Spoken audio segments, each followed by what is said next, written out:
I'm speaking today with Jennifer Takaki about her film Photographic Justice, the Corky Lee Story, which premieres on PBS on Monday. Thank you so much for joining me, Jennifer. Elise, I'm happy to be here. Thank you so much. Absolutely. Your film explores the life of photographer and activist Corky Lee, and it seems like he wasn't just a subject for you, but somebody who you knew personally. Can you talk about how you met and how that relationship developed?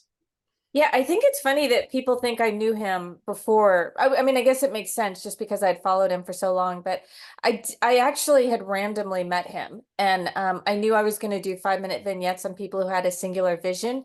And my idea was that I wasn't going to research them. And I was at an event. I happened to ask Corky where the bathroom was, and he gave me the history of the building. And then he said it could be on a different floor because it used to be an all boys school, and so the men's room. And I said, just tell me where the men's room is. And he walked me over and told me all these really great things that he was working on.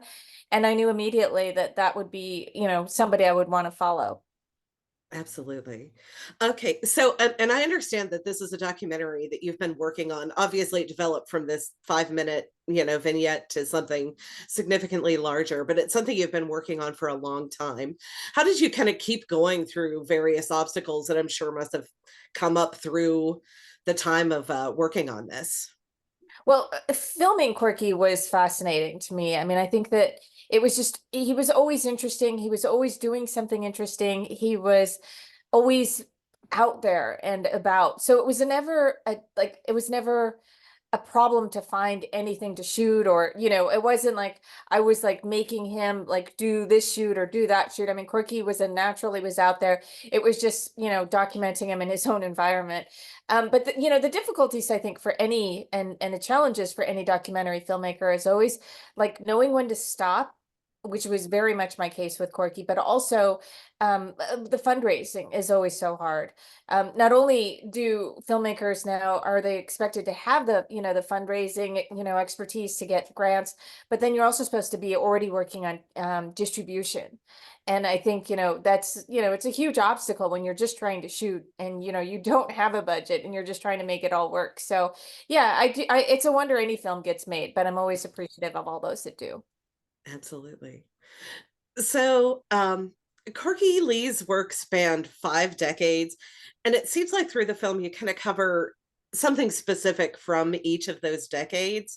And with someone so prolific, how did you make decisions on what to highlight there? I think it was just a natural progression. I mean, the Asian American movement was such a huge moment. And so really for the Asian American movement, it really was just kind of setting up what that was, where it came on the heels of the civil rights movement. And a lot of Asian Americans had started to fight for, their rights of equality.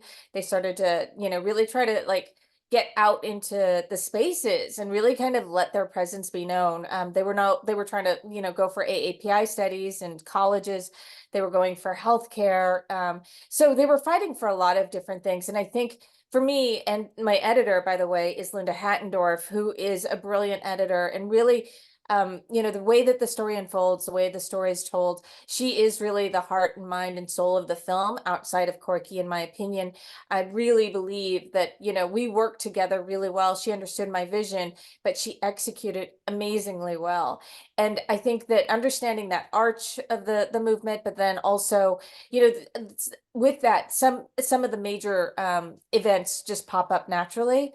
Mhm. So it was always like, trying to figure out what those important stories were and just seeing where they recurred and then just making that a cohesive whole. Right, right. One of the most impactful scenes, I think, in the film is the reenactment of the Transcontinental Railroad photograph. What did it mean for you to be there at that moment to record that and kind of, yeah, can you talk some about just that whole event?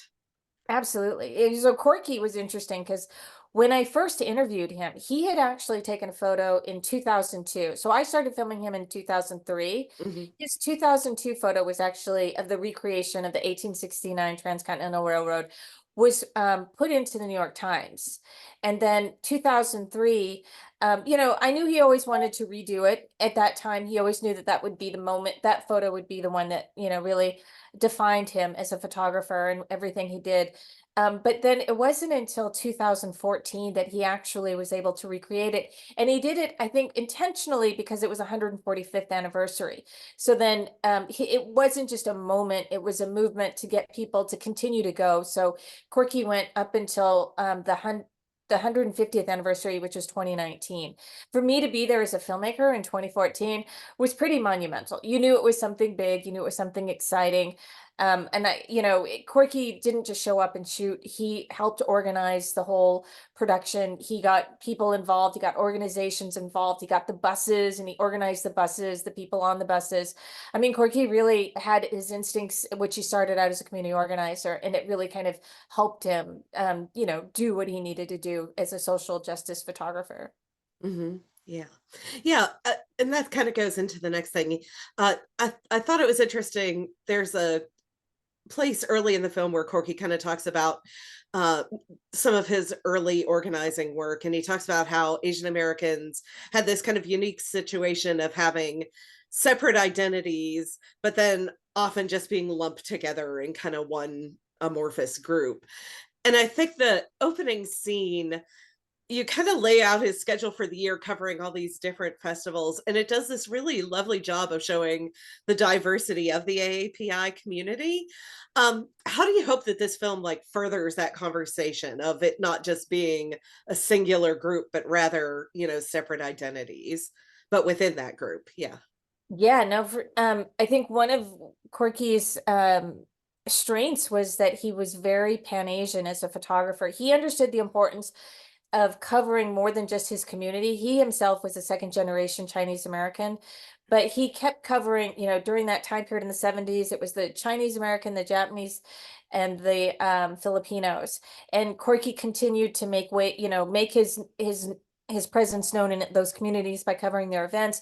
But as the demographics of the United States changed and started to get larger, he started to go to Korean Americans and like Indian Americans and like the Pakistanis and it just went on, the Thais. Like Corky was everywhere and he really made a point to be there. So I think the film not only recognizes Corky's contributions to cover what is now known as the Pan-Asian community, but also just generally he was there because he cared, and he really wants people to know that it's a very diverse, community of people.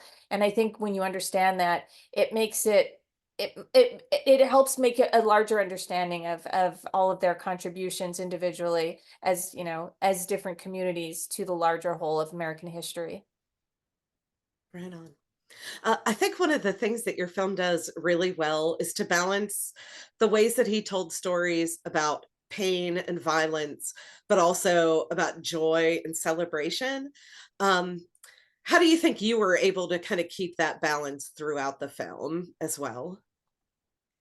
For me, Corky never shied away from the hard stories. He never shied away from the beautiful ones or the cultural ones. And I think it was such a privilege to be there, to be present, to see him um do his thing. And I think when you see that happening and you see that he feels it's so important and that he was so present and he was so passionate, that you kind of feel like you're in good hands, like that Corky was going to take care of everything. He was going to get those photos and he would get them out in the world. As an individual, Corky knew so much history in his head, so he was a joy, for people to meet and talk to, because he really did have these kind of amazing stories and historical references that really kind of help people understand their own histories. And I think that's why one of the reasons, many reasons, that Corky's going to be missed for a very long time. Yeah, absolutely. So the premiere on PBS, how did that all kind of get situated and how did that come about, especially here in like AAPI History Month? Is that kind of part of that or? No, it was, for us, like, We always knew that we wanted this broader audience. Corky has always wanted to get his photos into Middle America. He always felt like, the West Coast and the East Coast had a very strong AAPI identity. But he really wanted to try to educate people in the middle of America to really kind of teach them about, what the celebrations and the trials and the tribulations of these communities were. And so for us to be on PBS, it is a dream come true. I mean, honestly, Corky would have loved to have been there, to be here, to be on TV and to see it with his friends and to be broadcast to all of these areas that he never was able to, reach obviously in time. So yeah, it's an honor, a huge honor, and we are very much excited. This is the pinnacle for us in terms of, really kind of where we wanted to be and how we wanted to get the message out to a broader audience. And Fantastic. also, there's so many people to thank. I just want to Uh, mention that our presenting station is Center for Asian American Media. There's so many people who have been pushing and helping us and supporting us. And so, yeah, without them, we wouldn't have been able to get on PBS. Excellent. Well, thank you again so much for your time here today. I really appreciate it. And the film is beautiful, and I look forward to yeah, to seeing it on Monday and watching it again and all of that. So thank you so much, Jennifer. Thank you I for your appreciate